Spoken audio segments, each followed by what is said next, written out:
বিয়ের পরের লাইফ নিয়ে আমার কোনো কমপ্লেন নেই, তবে এই দুর্গাপুজোর সময় আসলেই মনটা ভীষণ আনচান করে ওঠে।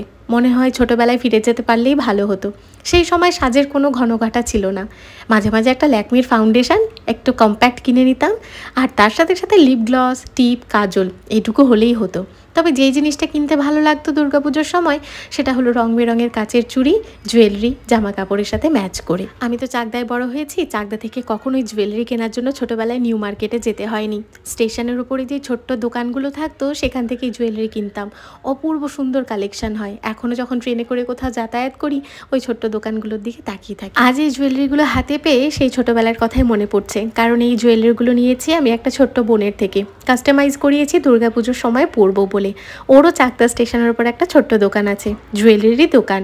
অক্সিডাইজের জুয়েলারি, নানান রকমের হ্যান্ডমেড জুয়েলারি, ক্লে জুয়েলারি সমস্ত কিছু পেয়ে যাবে। আর অনলাইনে অর্ডার করতে চাইলে সেটাও করা যাবে। ফেসবুক পেজের লিঙ্কটা আমি দিয়ে দেবো, কন্ট্যাক্ট নাম্বারও দিয়ে দেবো। ঠিক যেরকমটা বলবে ও ঠিক তোমাদের মনের মতন করে ওইভাবেই জুয়েলারি বানিয়ে দেবে। একবার যোগাযোগ করে দেখতে পারো।